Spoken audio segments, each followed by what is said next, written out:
Greetings and salutations, ladies and gentlemen, and welcome once again to the Storyteller's Corner. I'm your host, Joshua T. Calkins Truberty, also known as Byron Sidious. This is going to be a video commentary that is specifically aimed or directed at a singular individual. Um, I am not normally in the creator space that is known for addressing specific other individuals or personalities, particularly not those that are vastly better known than myself.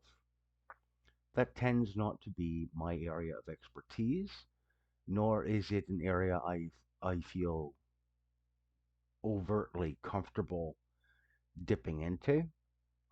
However, one must step outside of one's comfort zone now and again when one feels compelled to, or feels there is an opportunity or an obligation to attempt to endeavor to do something of benefit for someone else, particularly when that person has been, in my estimation, unfairly treated or downplayed despite their best intentions. There is a very popular broadcast that has been ongoing on YouTube for quite some time that tends to stick to the socio-political commentary and news commentary space. And for quite some time, I counted myself as a routine listener slash viewer of that program, and that would be Timcast IRL.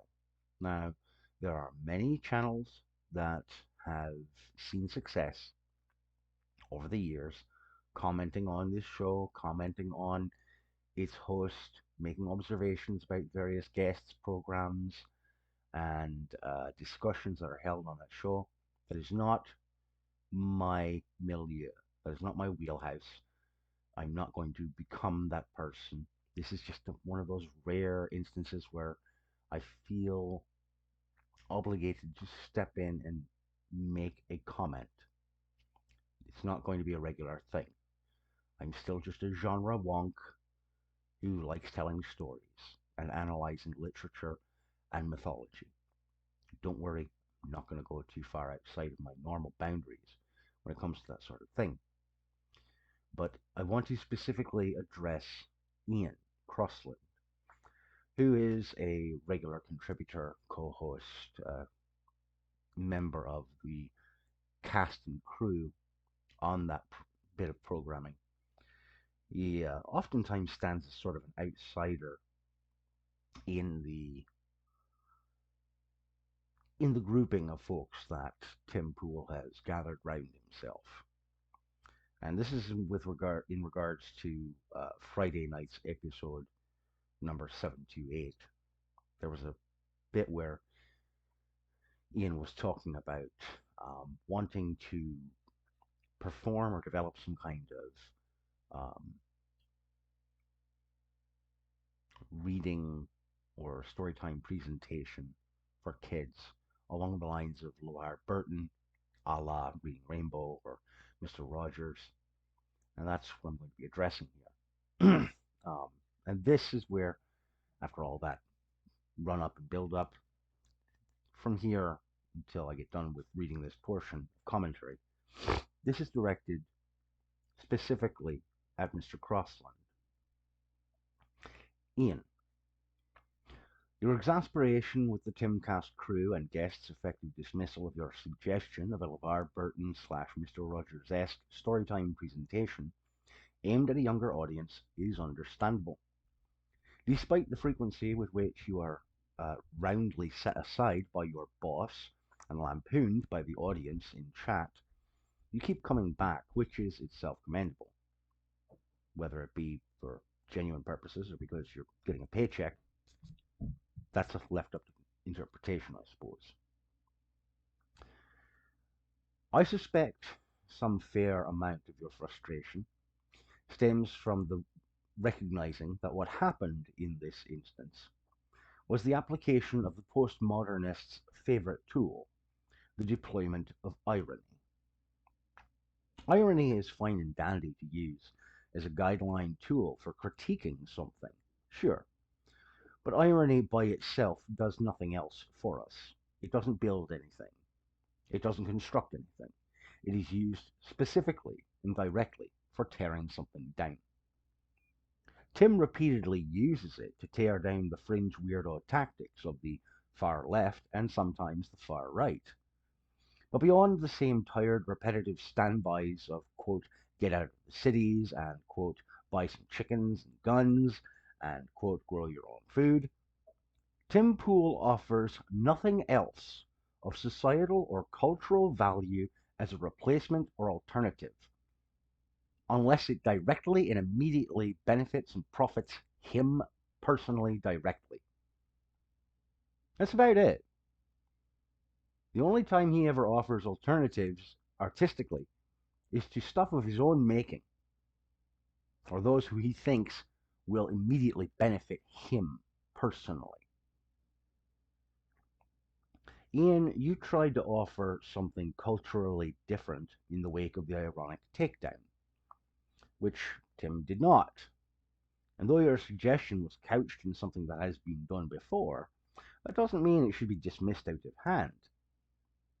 And Tim even tried to downplay your frustration in real time, saying, quote, Ian's feelings got hurt because nobody supported his, and then he kind of droned off because there was laughter. The follow up that he offered was joking about the expectation that you would talk about how Pinocchio, quote, reminds you of the time you did DMT, and just flat out uses irony and mockery, further used to dismiss or downplay your idea because, again, he didn't think of it first. Using elements of your known personality and background in order to wash away the benefit of the concept, the idea itself. That was the negative vibe that you were feeling. This sense of you're not going to get support from the folks who are right there in the studio with you. Because if you were to do something like this, Ian, do you really think that Tim wouldn't want to benefit in the bulk? No. If you did something like this, he would want to ensure that his own branding, his own logo, was plastered all around it, all over it, so that he would be the beneficiary in the main and not yourself. This is how Tim operates.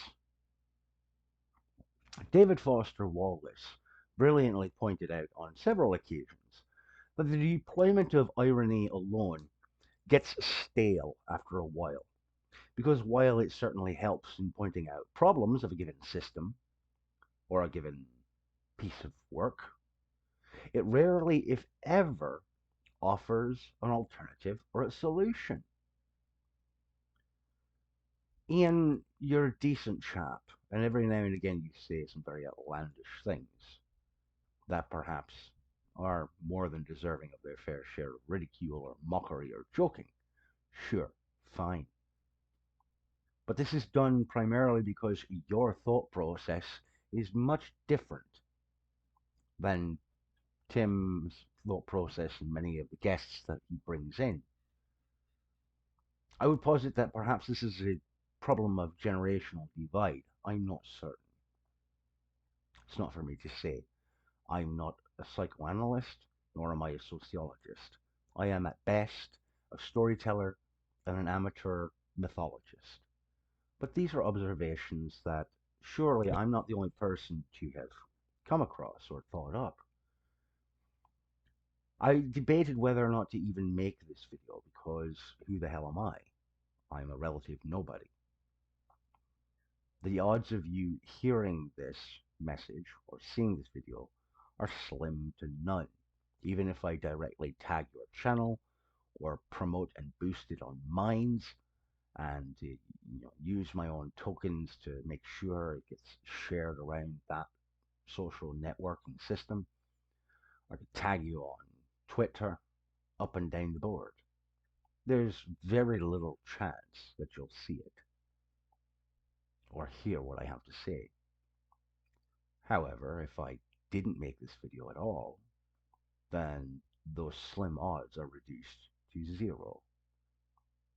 The fact of the matter is, I could be ironic and just point out for myself, for my own shites and giggles, how duplicitous it is of Tim and the rest of the company that you keep there at that studio are in constantly browbeating and subjecting you to insult and mockery. I could have a good giggle at myself, share such notions or observations with my own small cadre of friends online, and never actually publicly put it out there. Sure, that would be great irony.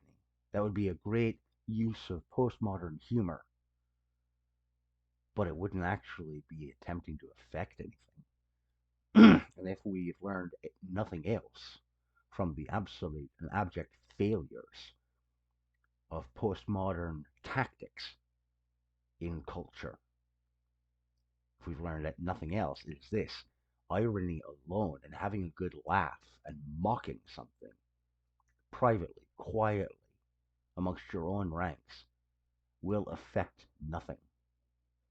That is a guarantee.